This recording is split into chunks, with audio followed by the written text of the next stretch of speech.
Hi, I'm Stephen Davis, and I joined this course in order to recertify in my PMP certification.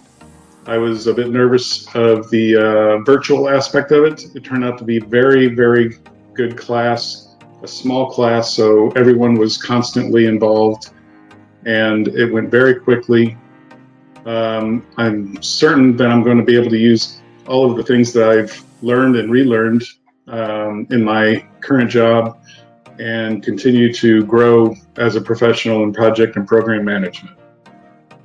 I think Muhammad as a trainer was really incredible, very on key on everything, did a great job of taking turns posing questions to everyone, which kept everyone constantly engaged.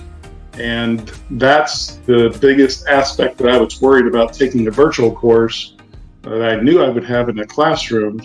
And he did awesome. So I can't say enough good things about him.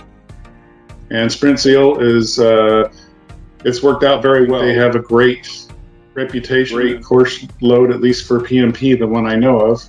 And I'm looking forward to doing other training.